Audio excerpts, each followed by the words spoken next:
So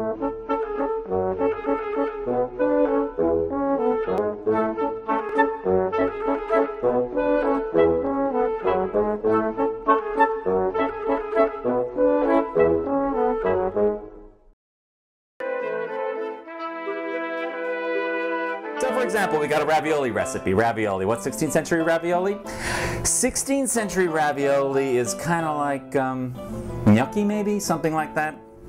You begin with some Parmesan cheese. Lots and lots of Parmesan cheese. Then take some Swiss chard. This is very, very, very finely chopped. Swiss chard, it has to be really finely chopped, otherwise the whole thing's going to fall apart on you. And then a nice big lump of butter. It's got to be soft. Then some breadcrumbs, white breadcrumbs to hold the whole thing together. And now you start squishing, because you need to squish that butter right in there. Your hand is what's going to do the work. Now when it comes to medieval cooking, when it comes to Renaissance cooking, the spices are what's important. And in the 16th century, the spice, the it spice of the time was cinnamon. Real cinnamon. Nice rounded teaspoon. Some ginger, also a nice rounded teaspoon. And of course, black pepper. You want lots and lots of black pepper. Not just a tiny bit, but enough to really make it peppery. A couple of eggs to hold the whole thing together. And now, one more time, we are going to squish the whole thing together into a mass, completely even, completely homogeneous. The last thing that goes in there is some raisins. So this is what you need. You want a mass like this. It's relatively wet, it's relatively sticky, and of course you need to cool it off.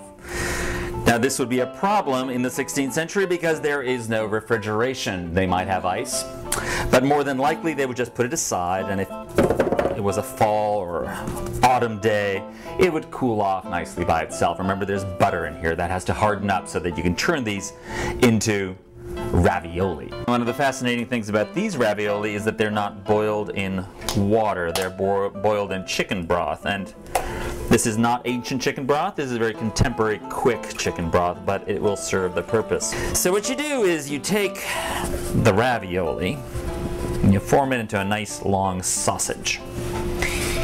You roll that around and then you cut it up.